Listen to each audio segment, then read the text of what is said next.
Thank you. I'd like to call this meeting to order. And I'll wait for Ms. Yep. Most importantly, trying to get that AC proper.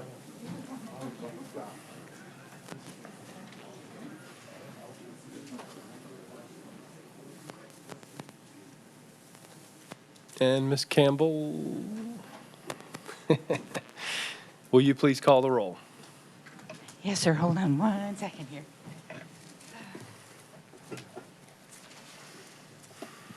Mr. Green, Here? Mrs. Hines, Mr. Derman, Mr. Loop, Mr. Harold, Mr. Nation, Mrs. Richardson, Mr. Winkler, Mrs. Drucker, Mr. Betancourt,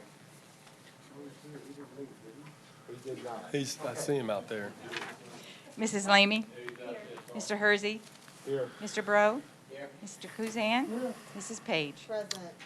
Thank you. We will dispense with the invocation and pledge since we did that in our previous meeting. Would any board members like to recognize visitors? None? Thanks. Public comments. Do we have anybody signed up for 5 minutes? I don't think so. Anybody for 3? Okay. Next item is approval of minutes for the committee as a whole meeting held on August 6th. Do I have a motion? Mr. Luke moves. Is second. Ms. Page seconds that motion. Any comments or questions from the board? None. Any from the public? Thank you. Let's please vote.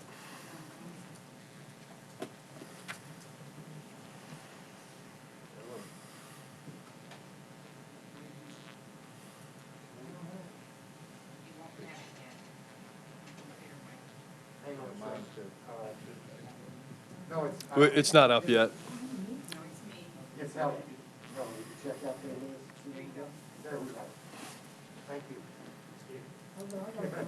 Got it now? Yeah, thank you. Mr. Betancourt, you may need to come in and vote here. Does Mr. Betancourt need to vote on this motion before we?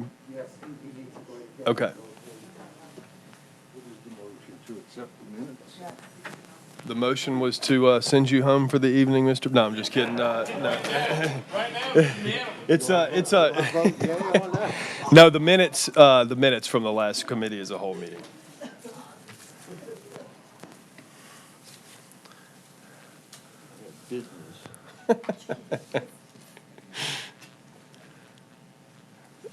That motion carries 13 yeas, 0 nays, 2 abstentions.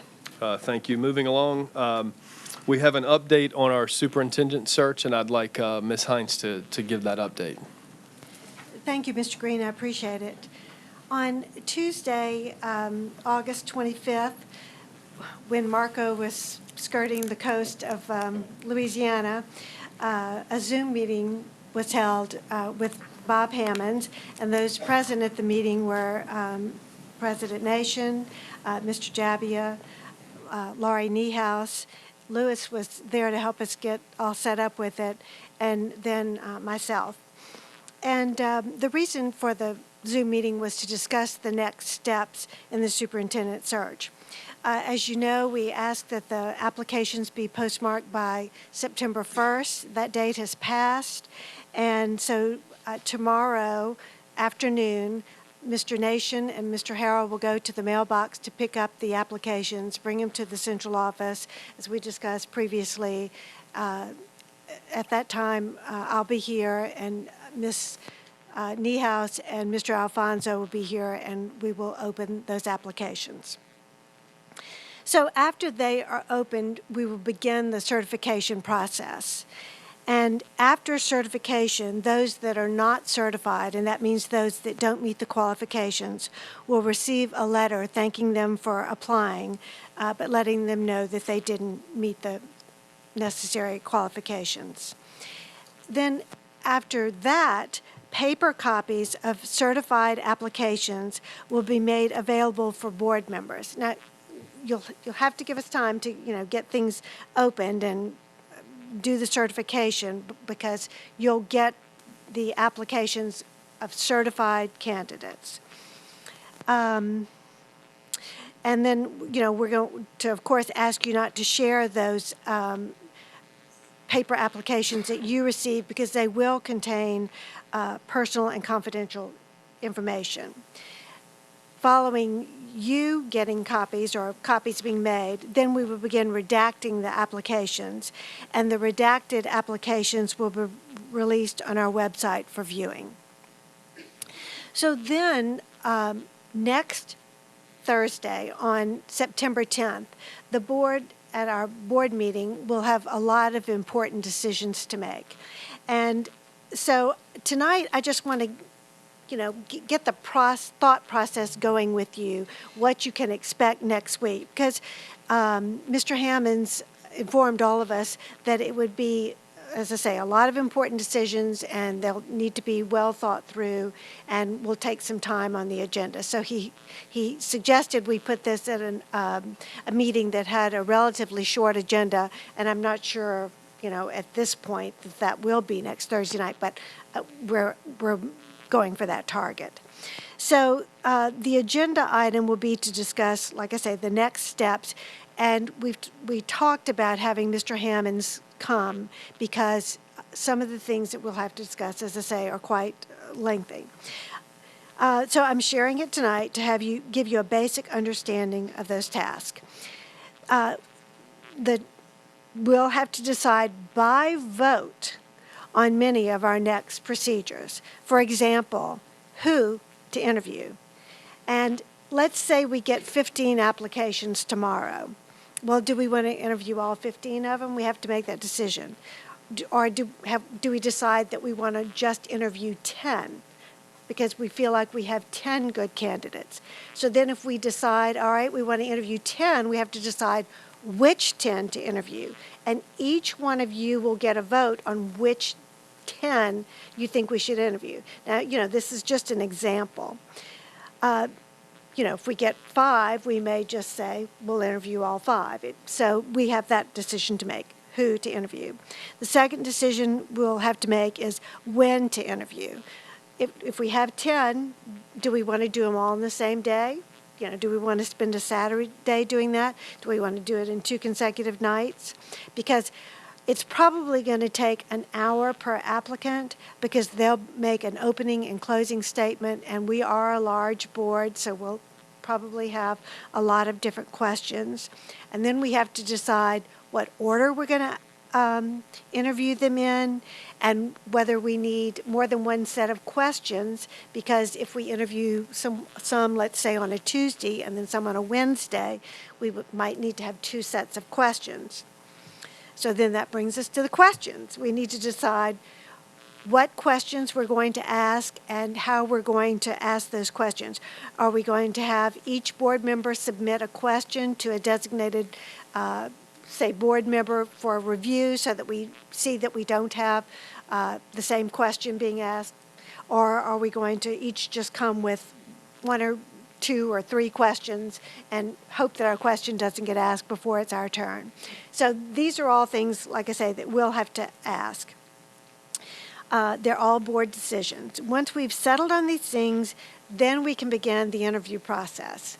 And the interview process will probably have a first round, and then there'll be a reference checking that we'll go through, and then probably a second round.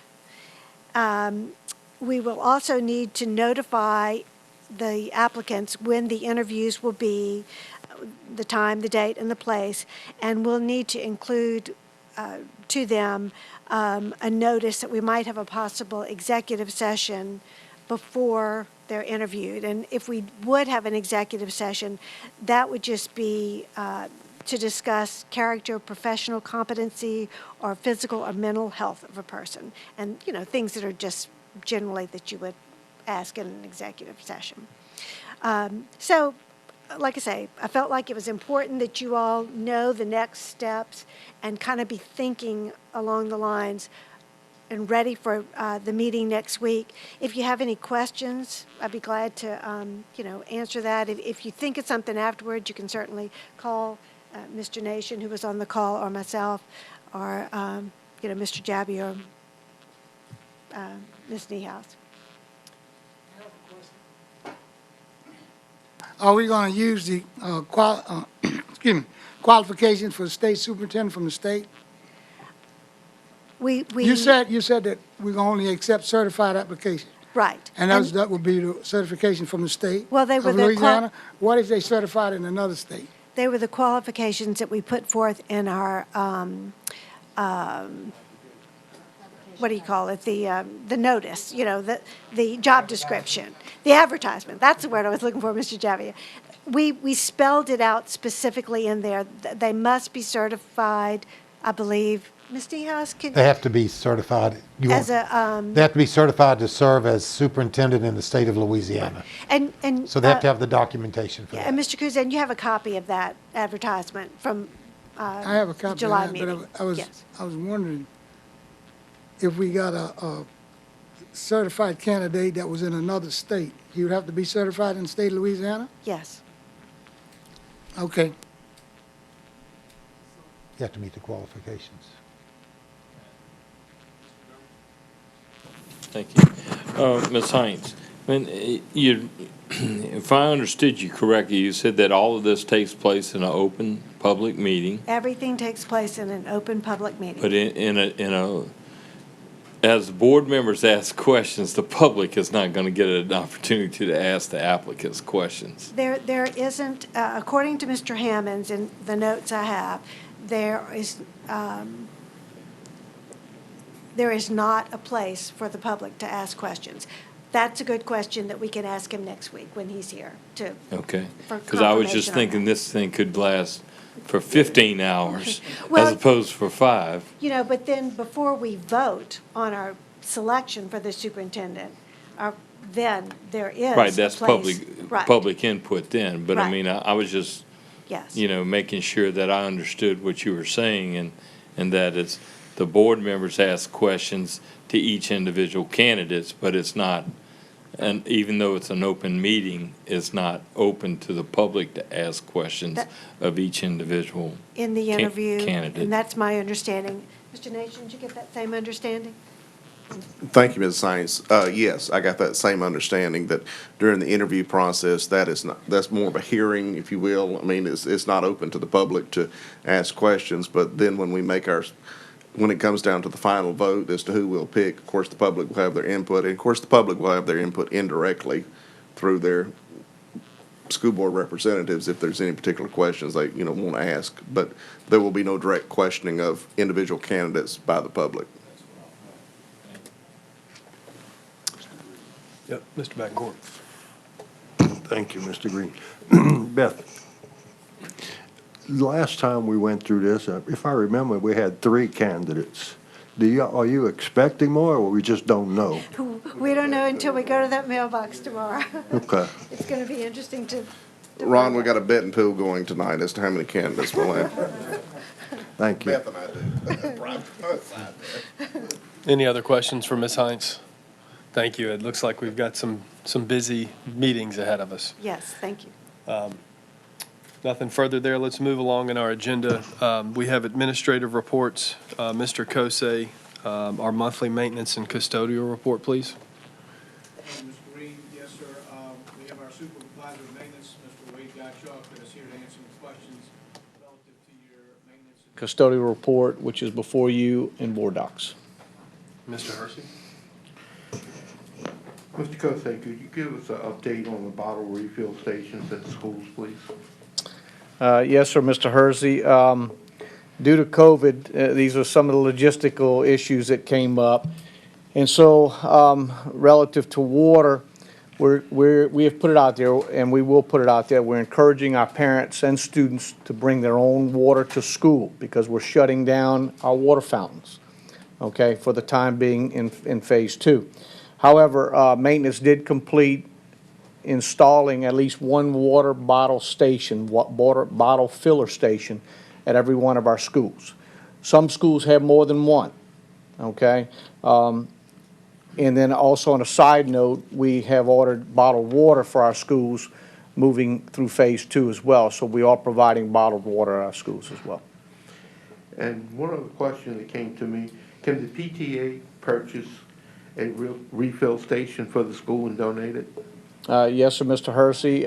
We would ask that the PTA group go through the principal of the school. That would be the principal's decision as far as whether or not they're going to be doing that.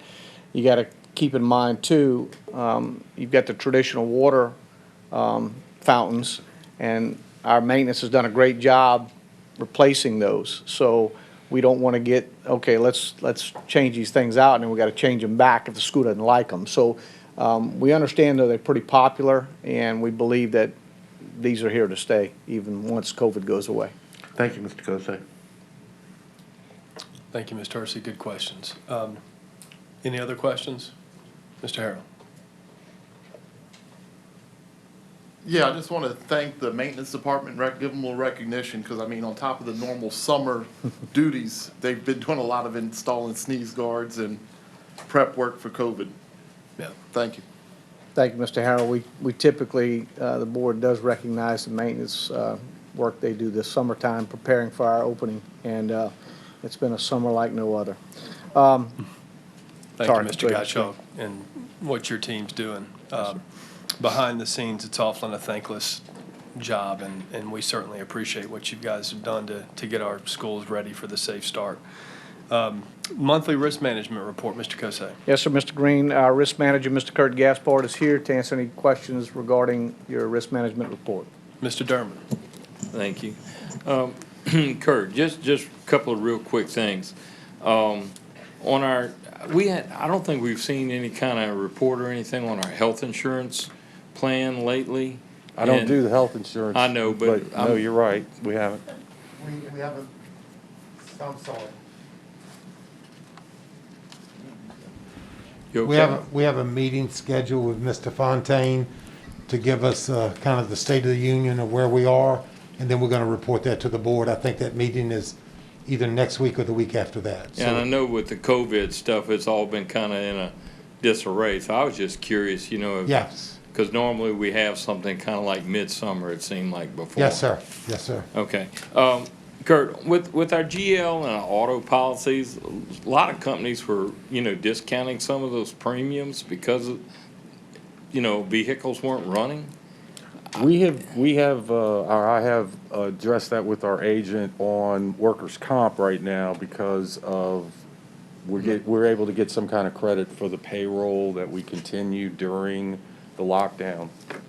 So On I was just auto, curious. I'll have to see what they would do. I mean, our buses didn't roll, but they I'm were just still- curious. Okay. You know, I mean, I know in the private sector, you know, there's been a lot of refunds done by various companies. I'm just curious if we could possibly get any kind of refund because most of our vehicles were parked. And also on our GLs, if that is any kind of rebate that we could get. I was just curious. That's Okay. all. I'll look into it. Thank you. Any other questions for Mr. Gaspard? Seeing none, thank you. Next is our transportation report, Mr. Kosei. Yes, sir, Mr. Green. Mr. George Bodie, our supervisor of transportation, is here to answer any questions regarding that report. Any questions? Mr. Derman. Seem like I'm busy here tonight. You know, Ms. Lemaine had talked about the, you know, the phases that we're in phase 2 versus phase 3, and our transportation concerns that we may have or may not have as far as how they interact. And I was curious, looking at, I think it's item 3 in the transportation report where it talks about, you know, the different phases and how many kids we can actually haul. And I was curious if that really creates a problem for us, especially in our younger age kids, you know, our pre-K through 5. And how are we going to address that? Well, our transportation department has been working very hard at trying to anticipate, but all, you know, getting routes ready, but also gathering information. And Ms. Lemaine, who's our, she's our Excel guru, is helping us extrapolate the data to try and determine, you know, where we're going to be with our routes. So we have a good situation in the fact that we're starting with the quarter days, so we can look at our bus counts then. Along with all that data we're collecting to try and establish our routes. Phase 2 is going to be 50% capacity on our buses. If we go to phase 3, then we're looking at 75% we can place on our buses capacity. Okay, so if we go to, we're in phase 2 with our younger group children and the number of kids that are going every day. So there's no discounted student count. I called, I got in touch with the State Department of Ed, and I tried calling the state health to find out if there was any wiggle room at all with these. And I talked to Mr. Javier 2 or 3 weeks ago about this. I mean, I guess what my concern is that is this a line that's etched in stone from the state that, I got sir. some serious concerns. Yes, sir. Those are the guidelines that are set from the state. So and I'm just asking this question, so if we're rolling down the street, and I think we got our bus routes figured out to try to run to 50% capacity, but for some reason or another, we end up with a couple of 3 extra kids on the bus that morning, We're We gonna got have a to, problem. we're gonna have to adapt. We're gonna have to make adjustments as we come across those problems. We're just not gonna be able to have it on a consistent basis, And- We're gonna try and follow, No, these no, guide- we're going, these we're guidelines. going to follow the we're guidelines. gonna Mike. follow the guidelines. We're not gonna try and follow, we're Well- gonna follow the guidelines. Okay. Those are the guidelines by the governor for phase 2, and we have to adhere to that. Somebody else is sitting where I'm sitting now, Yeah. can do whatever they wanna do, but we're gonna adhere to those guidelines. okay? Okay, So- but if we make mistakes, we're gonna correct them, Mr. Jabi, as well. Yes, we will. Yes, sir. Okay, my we will. point is this, would it help us in any way to try to do a resolution to the governor and whoever else to give us some wiggle room in the event that we need to pick up some 2 or 3 extra kids on the side of the road? Well, we've made arrangements for some extra rental buses. We're going to try to have that where that won't happen, Mr. Dermott. I'm not gonna say it's not gonna happen, but we're gonna try to make sure that does not happen. And you know what? We're not gonna leave kids side of the road without supervision. We're not gonna do that. Well, and I think we, as a board, I would like to do a resolution for next week that says to the governor that we're not gonna do it. And don't let you guys and our bus drivers and our transportation hanging out there, let this board take the onus on this and say that we're directing y'all not to leave those kids standing there. And I mean, I understand what you're saying, and that's what the governor and them are saying. But whenever if, not whether, let me say if, something happens to a child on the side of the street because our bus met capacity, they're not gonna go fussing at the governor, they're coming to us. They're coming to all of us sitting up here. And if it's my child or my grandchild, I'd rather have them sitting on a school bus with 1 or 2 kids over capacity going to the schoolhouse and we fix it for the next day, as opposed to saying, you can't get on the bus. That's what I said. We're not gonna leave a kid out I there, know Mr. that's what Dermott. you said, but you're also saying you following the rules. I What am I'm gonna follow saying the is this board needs to put together a resolution or That's up to something y'all. to say that we're telling you that we're not leaving the kid on the side of the road. That's up to y'all. Because we want to back y'all up. We're not wanting the bus driver to sit out there and have to figure out whether or not they ought to pick them up, or you guys to figure out whether or not you ought to pick them up. I want to tell y'all, pick the kids up. We'll get them to school. We'll fix the problem. Can we get the numbers for you before we do the resolution? Can we try Yeah. to get the numbers and see what's going on? Yeah. So that we can see in a route, we're able to pick up 33 kids on a bus. But You know, if this If we goes only to, got 25 kids on that bus, and then the next day there's 26 or 27, we're gonna be good to go, yeah, So can we get those numbers for you? We're working on them. that's fine. Okay. But I'm just saying, we're here to help you guys. We're I not, appreciate that. we're not here Appreciate to that. cause problems, I but I understand. just think that y'all need to know that this board is ready to step up, because I guarantee everybody up here would. I understand. That we need to take care of the children, and we need to protect all of y'all, because y'all are bound by what the governor's saying. I guess we are too, but we're elected officials, and we're here to represent the people of this community and our students and our parents and everybody.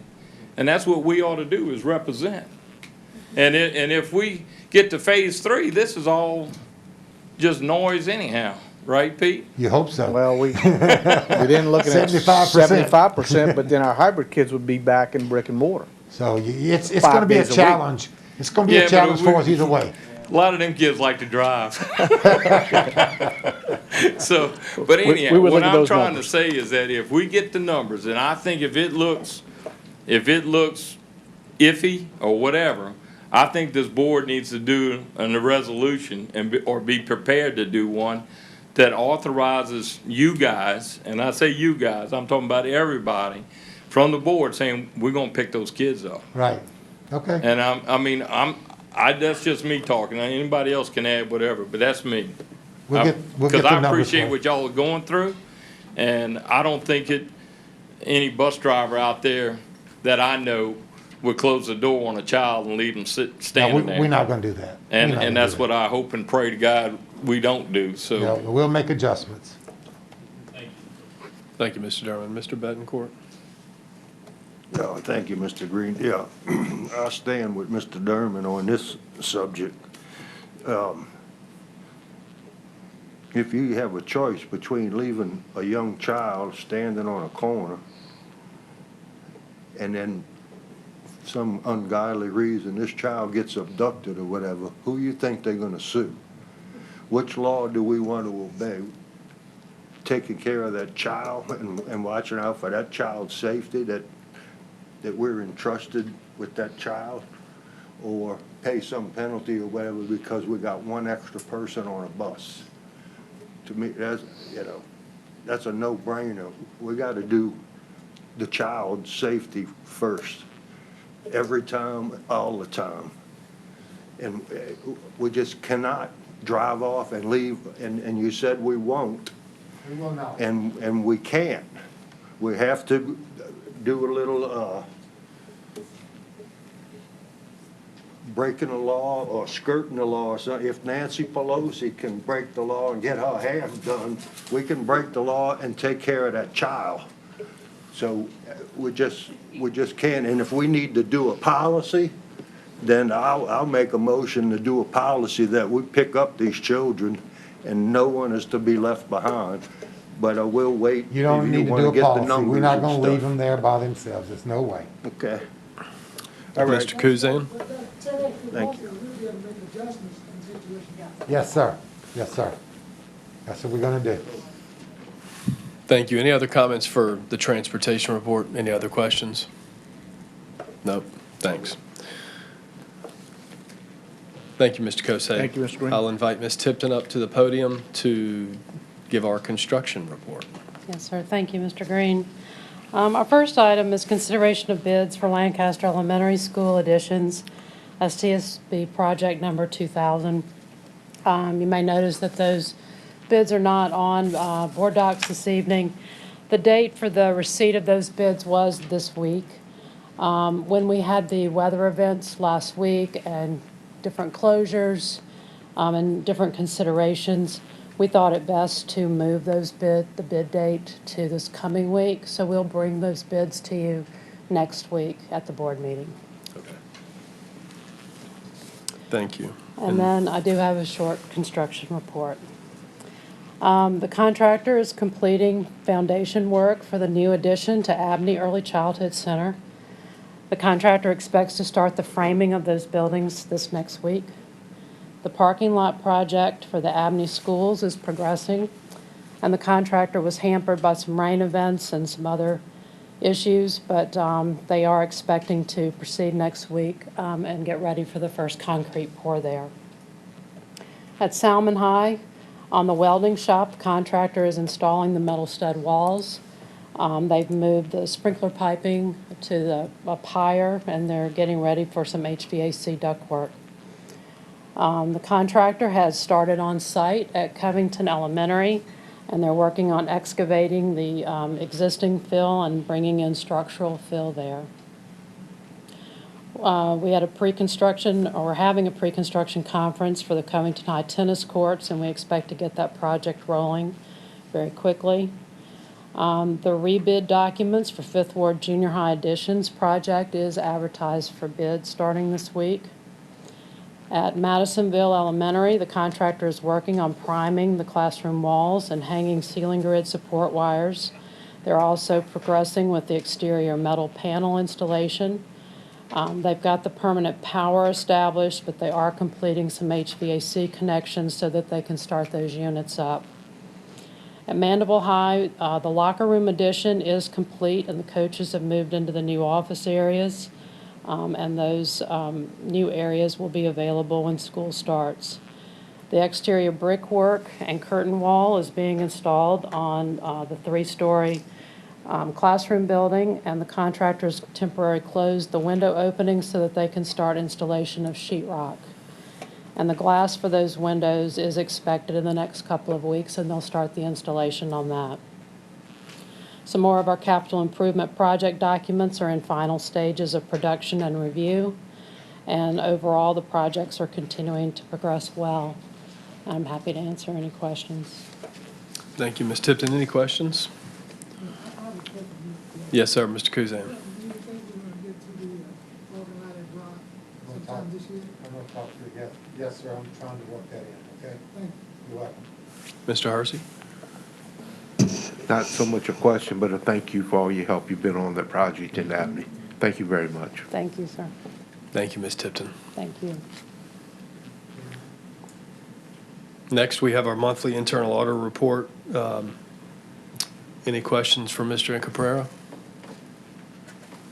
Seeing none, we'll move to our business affairs. I'll invite Ms. Prevost up for consideration of a resolution adopting the interim superintendent's proposed budgets for fiscal year 2020 and 2021. Good Ms. evening. Prevost. I presented you with the budgets for the general fund and the special funds back in early August. We've advertised those budgets. They've been available for public inspection. We've had the public hearing, and now we're ready to answer any questions you have on those budgets. Okay. I move for the resolution to be adopted. Mr. Nation moves, a second by Ms. Page. And so I'll open it up to questions from the board concerning the budget. Do I have any questions? Mr. Derman? Thank you, Mr. Green. I guess when we're looking at the budget and all of our estimates of taxation and collection, sales tax, and I mean, everything's been looking pretty good all the way to now. And hopefully it'll continue to look that way as we go forward. Is that the general feeling that we see in the trending so far? I mean. Yes, they have the tax roll almost final. I just received one that's very close to these numbers. Actually, these are low estimates on what the roll is showing, so we'll be in line and should be, actually have an overage based on what I'm seeing in the tax rolls. Sales tax continues to be amazing. We had our third highest sales tax in the Really? history of the school board. The last one we received, we'll be receiving another one next week, so we'll see. But they've been, since everybody's got back, the shutdown stopped, it's been pretty incredible what we're seeing, the numbers we're seeing. Some months, 2 million over the last year, the same month. You know, and the only thing I caution, the board at is when Katrina hit years ago, we had a big windfall in sales tax because of all of the damages that occurred.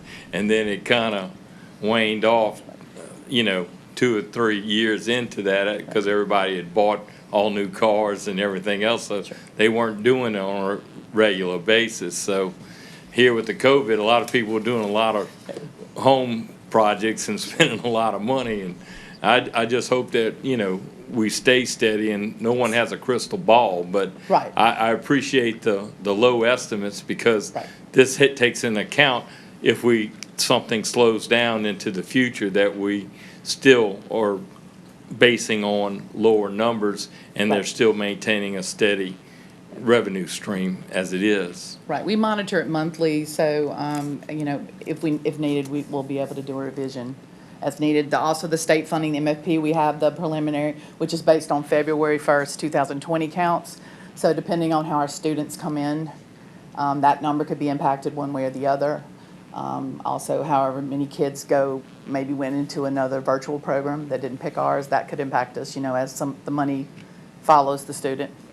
So we just have to wait and see on that. We won't know the adjustment on MFP till April, though. But we can project it.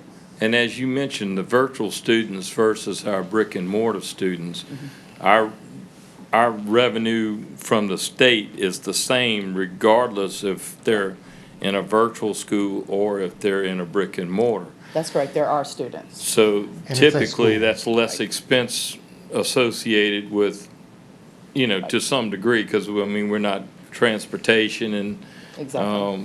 some other issues that, the actual building, Right. they're not in it, so. Right, so that's you a don't know how that's savings. gonna impact the budget, so that'll be interesting to watch monthly. And to see. moving forward in the next Right. few years. So we'll just I have mean, to it's adjust. not just an immediate trend, I get that. Yes. And then, also looking in the, I guess, the budget message, Mm-hmm. we're talking about 20 new buses. So those aren't the buses that we already had. That's additional. These are new buses that we're going. I was getting ready to compliment you about not asking about transportation and buses, but you did bring it up. No, those are new buses. Right. Those are new buses. The specs just went out on the bid for those. All right. And I just want to make sure we got AC on We got AC, all yes. of them. Well, we're getting quotes both ways, but Right. we're leaning towards the AC, yes. sir. Let's go that way. Terry just said we got the money. I gotta talk to Terry. Well, the good thing about Mr. those with Jabby, I think financing. Mr. Dermott should test the AC on all the buses. Well, that's fine. Get them on there. I'll ride around them. I won't drive them. I'll ride them. Yeah, those will be financed over 10 years, so at a very low interest rate. That's what we're doing with the previous buses we purchased, the other. So even the increase to add to air conditioning would be minimized Right, because it's it's gonna be spread spread over out 10. over Yes, the sir. 10-year life, Yes, sir. Yes. life of the contract or Yes. whatever purchase agreement. So I totally support doing that, and because I know I wouldn't want to be riding in something without air conditioning right now. It's been pretty warm, but I appreciate everything you guys are doing. Even you, Pete. I Thank you, Mike. appreciate you. But in all honesty, I mean, this is the term uncharted waters. It's uncharted waters in every aspect of what you guys do. And it is upside down. And to figure this all out, and look, we know there's no perfect answer for any of this. Nothing. Whether it's the academic side, if it's transportation, food services, teachers, schools, water. I mean, it's just everything. And to say that, hey, we're going to have it right out the box, it's going to be great. Look, y'all have done a hell of a job, and I appreciate y'all. Thank you. Thank you, Mr. Dermott. Any other comments? I have Ms. Hines, I'll let you go. Thanks. Just a quick comment question. You said that, of course, you review the budget monthly. Yes. But could you remind the board how often that we'll get updates? It's quarterly, isn't it? Yeah, it's, I think there's one in December, there's one in March, and then, of course, we'll revise the budget as necessary, so there may be even more updates than usual. But there's usually two updates, and then we'll give you a final budget at the end of the year, of course. That'll be actual numbers. And I appreciate those. They're always helpful every year. Right. Thank you. Mr. Bro. Yeah, in the discussion about buses, it just brought up another question. Our net total of buses going to increase? Are we phasing out some of the owner-operators over time? What's the status of that? I mean, do we have a net increase of 20 buses? or- Yes, sir, we have a net increase of 20 buses. That's due to vacancies that we have and the very difficulty in finding owner-operators that's willing to spend $80,000, $90,000 for a bus to join the force. We have people that want to drive but don't want to purchase a bus. So we have a hybrid situation going on right now. We have a number of owner-operators, and we now have, George, is this 40, makes 40 buses? We have 18, right, George? 18? How many 18 buses does it make that we will own once we get this 20? 40. Be 40. So this will be 40 that we will own, and that's kind of the trend that we're going to be looking to continue, because buses are not going to get any cheaper for owner-operators to want to purchase those. Thanks. Just real quickly, a few years back or a year back, we instituted RISE to kind of help some with our special education. I know it's a big part of our budget. Can you speak to that RISE program? Any efficiencies that we've made across our budget I by? would have to defer that to either Amy or someone in special ed. Ms. Lemaine?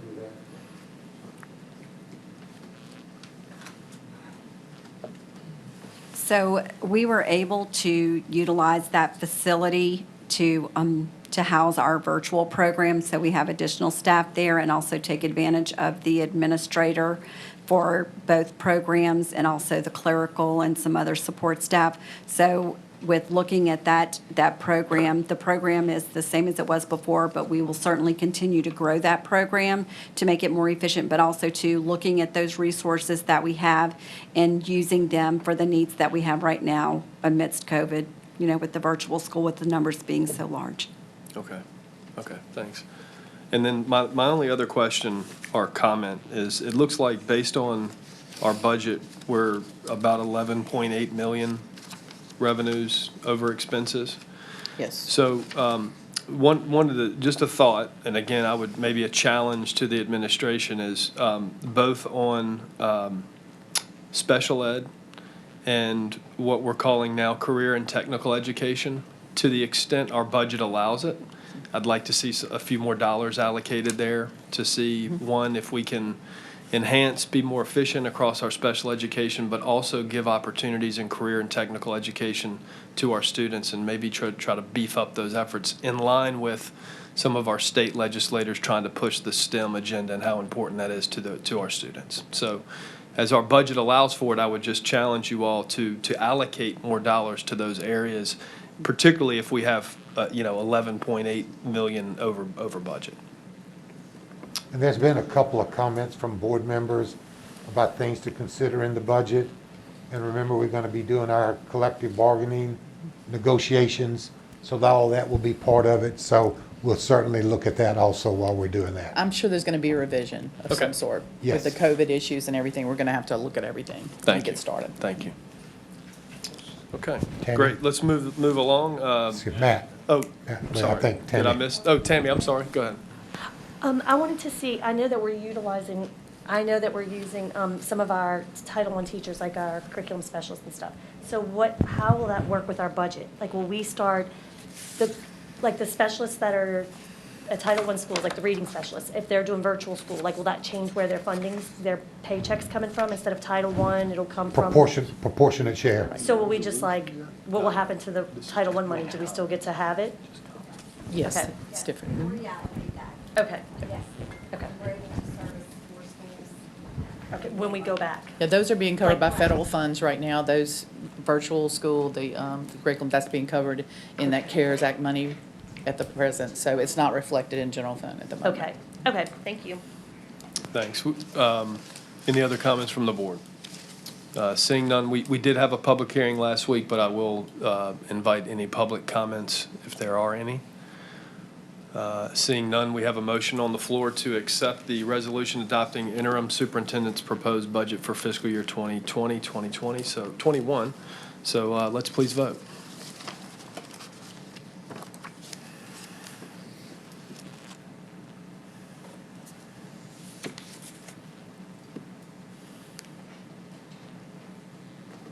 That motion carries unanimously, 15 yeas, 0 nays. Ms. Prevost, the monthly financial report. That report was provided to you for July, and I'll be happy to answer any questions you have. Any questions for Ms. Prevost? Seeing none, the purchasing report. Ms. Stevens is here to answer any questions on that report. Any questions for Ms. Stevens? Thank you, seeing none. Thank you, Ms. Prevost, Thank for you. all your hard work. Appreciate it. In closing, I'll turn it over to the board president for any announcements. Thank you, Mr. Green. I have two announcements tonight. First, all schools and central office sites are closed Monday, September 7th for the Labor Day holiday. And secondly, the board meeting is next Thursday, September 10th at 7 p.m. here in Covington. And that's all my announcements. Thank you, Mr. President. With no further business, this meeting is adjourned.